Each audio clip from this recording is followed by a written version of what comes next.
Hi folks, Six Slices here. Now this is the first knife of the third batch of my high-end knife series. So this is lucky number 13. Now I shot this video yesterday, Tuesday the 17th I think it was, of January. I went to edit it last night and discovered it was only 1 second long. So in other words, I must have double pressed the start button and completely missed recording the video. So here we go again. This is now 11 o'clock on Wednesday, and this should really be live at 12 o'clock if it follows my normal pattern. So I better crack on. Now, this is the Spyderco Caribbean. Now again, in this sort of company, this is towards the lower end of the price spectrum, but it's still over £200 for a knife like this. You know, for that money, it has to be reasonably special. And I actually think this knife is quite special.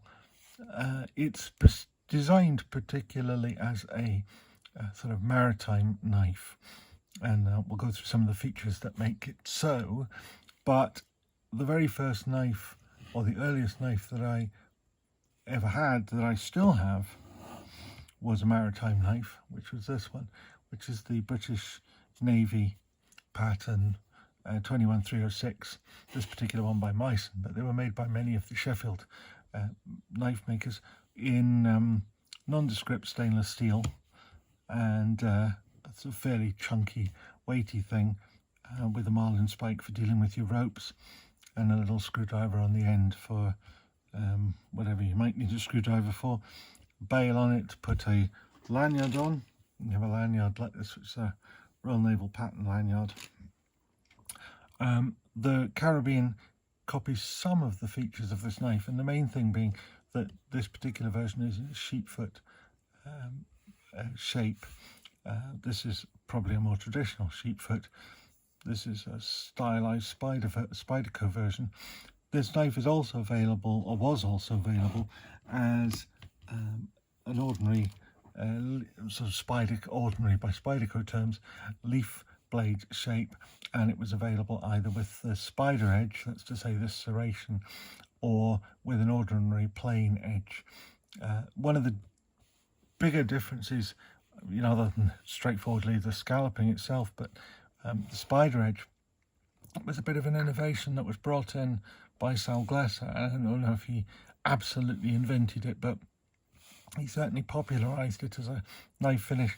And it has this characteristic large scallop, two small scallops, large scallop, two small, etc., all the way up it on one side, and on the other side you can see it's actually a chisel grind.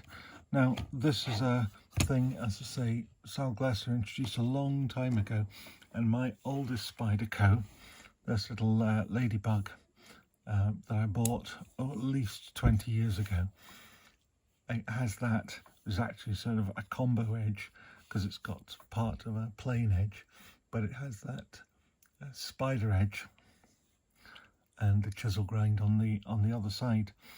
This obviously is kind of a saber grind. Like I say, that's my oldest Spyderco, and it has this particular edge.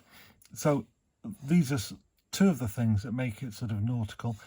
The spider edge is good for cutting ropes and cords and things, even if it's not desperately sharp. Just the shape of it, geometry cuts and all of that stuff. The other thing being, of course, that it's a sheep's foot, which is traditional on nautical knives. There's lots of reasons that people state for that, and I'm not sure there is a categoric one, but one of the suggestions is that you're less likely to go accidentally stabbing other people.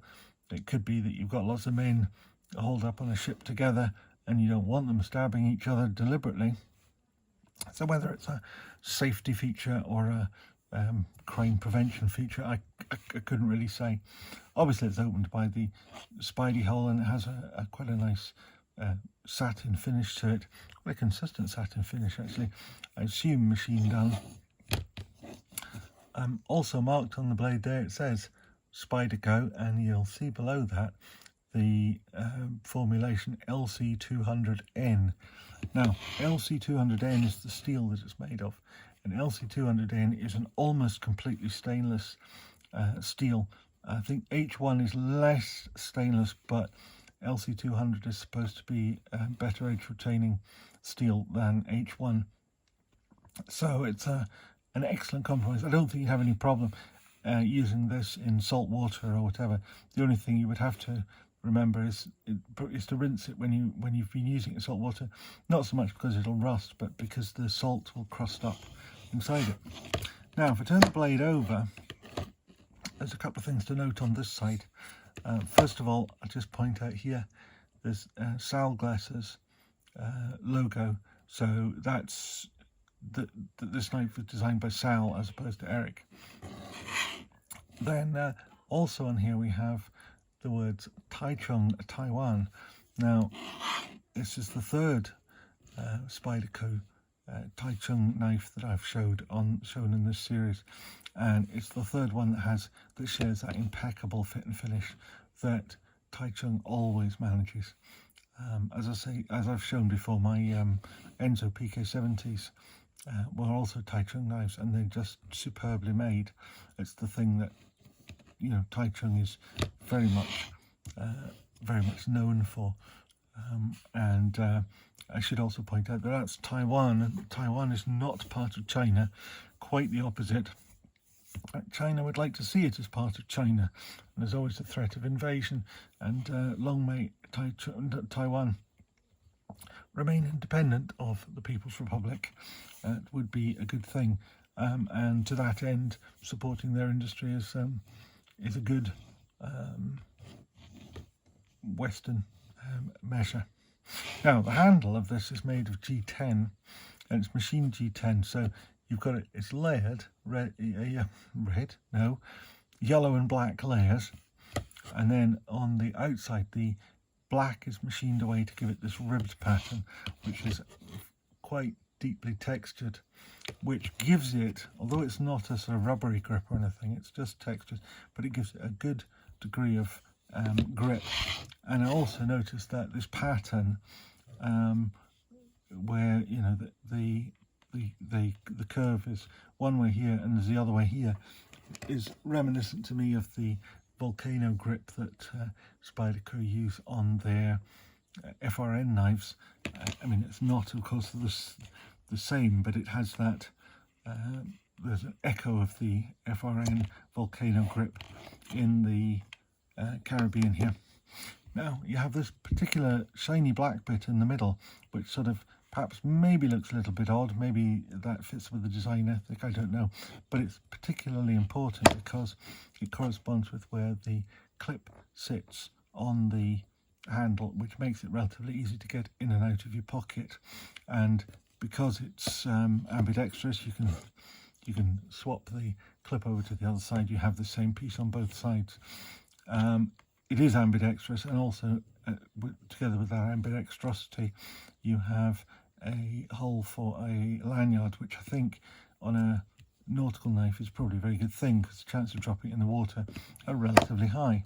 Now, if you do drop it in the water, this rather bright yellow is probably a good thing. You may be able to see it and maybe perhaps retrieve it, which obviously would be great. It's an open sort of free flow handle with just two standoffs at the end, plus the pivot screw, and there's a stop pin in there as well, which makes it good for rinsing out and making sure it's nice and clean, because as I say, you don't need to worry too much about it rusting, but with salt water you always need to make sure it's rinsed through, because it does tend to form a sort of crust and block up the action a little bit. I should have mentioned when I was talking about the blade, there's a wee bit of jimpy on the back here on this kind of thumb ramp, which I think makes it, you know, quite a good solid fit in the hand. It's quite a large piece, which gives it you know, some heft and makes it relatively easy to hold. Just to sort of give you some idea of just how big it is. We are talking about a blade of 3 3/4 inches, an overall length of just shy of 8.5 inches. So it's 21 centimeters and about 95 millimeters. So, yeah, 210 millimeters, 95 millimeters for the blade. So it's a fairly chunky piece of kit. Now oh yes, that's what I wanted to mention. The clip, as I say, it's you can position it on either side of the knife. It's always going to be tip up, but this tip is titanium, which again fits with the rust-free theme. Now I don't know what the hardware is made of, whether it's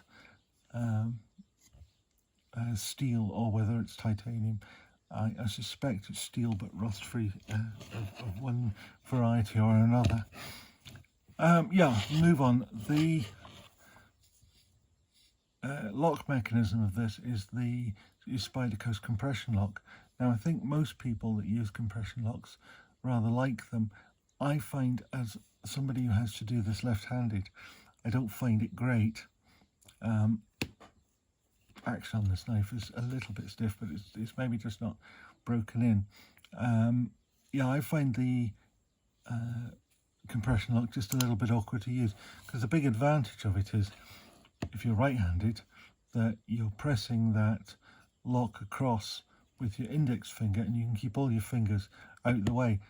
Because I've just got the one thumb, I find it really difficult to do unless I wrap my fingers round the knife underneath, in which case you've kind of lost the benefit of a lock that doesn't mean means you can keep your fingers out of the lock, which is well, that's just a bit of a shame. So I'm not a fan of the compression lock. I prefer perhaps a liner lock, or better still, a back lock, which is good and solid and fully ambidextrous. Yeah, so I don't think there's much else I really want to say about this, but I actually think it's really quite a nice knife, although it's specialised. It's not one that I would choose. I think the time I would use a knife like this would be for fishing rather than for boating, so I would probably go for the plain edge leaf blade, as I think that would probably be better for sort of gutting fish and cutting fishing line as opposed to ropes. Perhaps if I was boating, then either this or the plain edge version with the sheep's foot blade would probably be more appropriate. But it's nice to see that they made 4 versions, so you could buy one of these knives specifically for fishing or specifically for boating, and I think they've covered the 2 little bases there quite well, and offering a serrated edge and a plain edge in both is probably a good thing. I would think a combo edge, rather more like this, would probably be a better balance, because a bit of serrations for cutting ropes and plain for gutting a fish might just be perfect. But anyway, there we are. The plain edge version is still available from or the leaf blade plain edge version is still available from Lamnia, which I think is where this knife came from, but this version is now discontinued. So anyway, if you like this stuff, please give it a thumbs up, and if you'd like to see more of this, please subscribe and remember to ring the notification bell. So thanks very much. Goodbye.